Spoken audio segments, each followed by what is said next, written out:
to handle the tertiary packing, and this shows barcode represents the product GS1 with the expiry date information along with the lot number and the SSCC number. This number would remain unique across all product lines and across any of the box or any of the particular product that goes outside from this packer.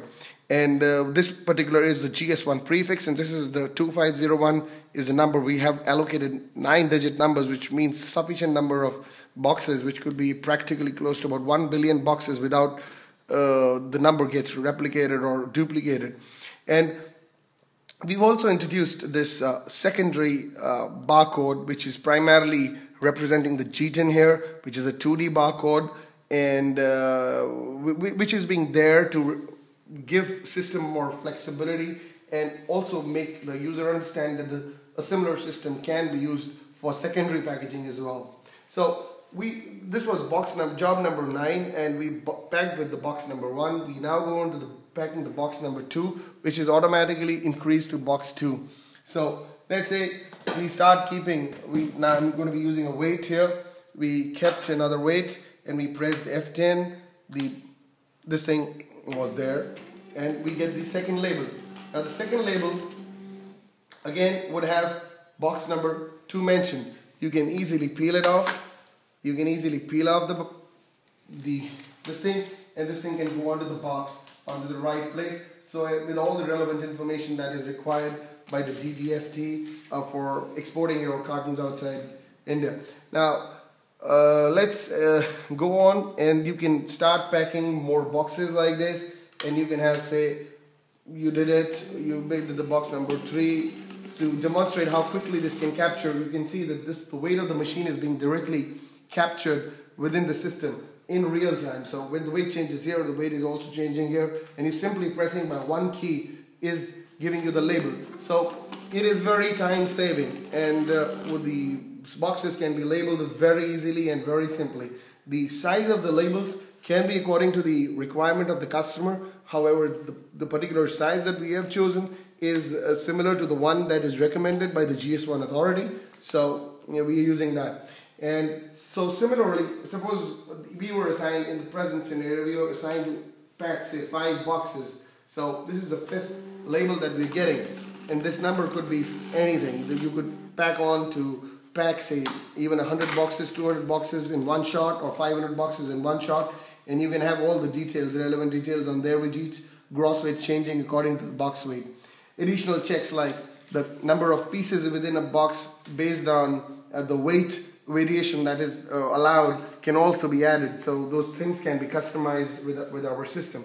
Let's say we've completed our production and we don't want to pack any more boxes. This finishes the job, present job, and this was job number 9, and we just press escape, and it asks whether to close the transaction.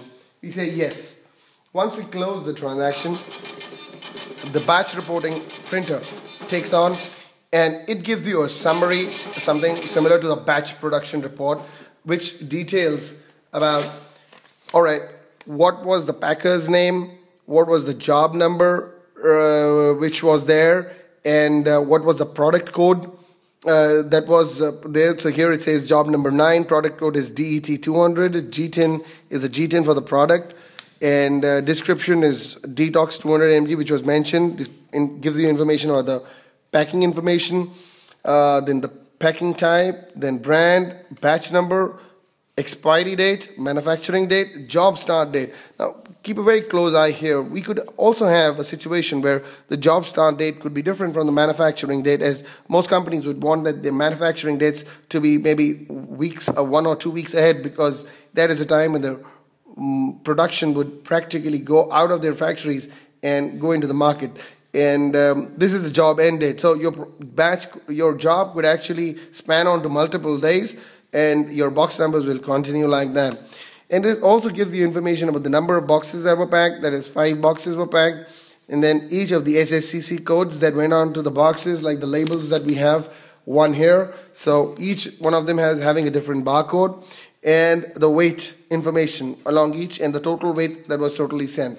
So this gives us the information about what the whole thing got packed.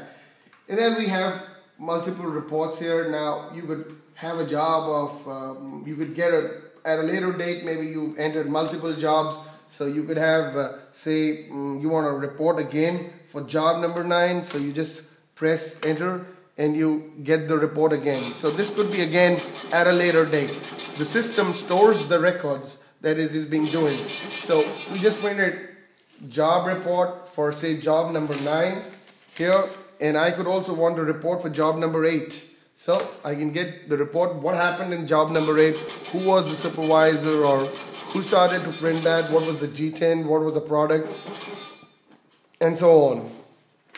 How many boxes were packed, what was the medicine, what was the other details. The next report we see is a reprint label. There would be times that your labels would get damaged or are not proper, so you can reprint those labels. You can reprint multiple labels at times, so you could practically ask it to print, say, 3 labels together at a later date. So job number 9, I want to print 3 labels. Labels 1 to 3 got damaged, so I just want to reprint again. So it gives the command to the labeling system, and this thing can be allowed and disallowed based on user preference. So there might be chances that a customer or a packer would not want that the user can actually reprint the labels to maintain uniqueness across box lines. Yeah, and let's look at this. This was box number 2, and here we got the box number 2 again. And you can see it's with the same information. The SSCC shipping code remains the same, and this is purely for reprinting. So you could also have a situation where you want to print 2 labels at the same time, where one label can go on each side of the box. So you can have other situations, handle situations like that. Then we go on to list the job summary. Now you can have multiple jobs that are being handled at a particular time. So your company, you would be handling jobs for, say, multiple companies, multiple brands, How do you find out what did you pack in each of the job?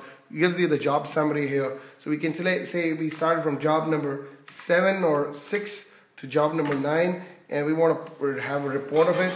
What really got printed in different in all of these jobs, so that we can check each individual job individually. So this is our packer's name. So we packed for, say, product X, product Y, product Z with the different batch numbers, date, and box, and so on. Yeah.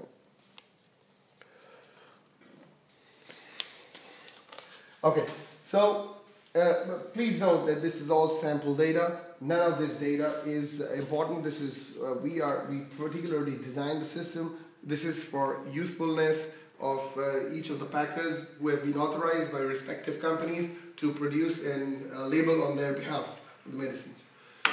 So there are other reports like the product list, like the brand list, and other summary reports which can be useful. The system has a capacity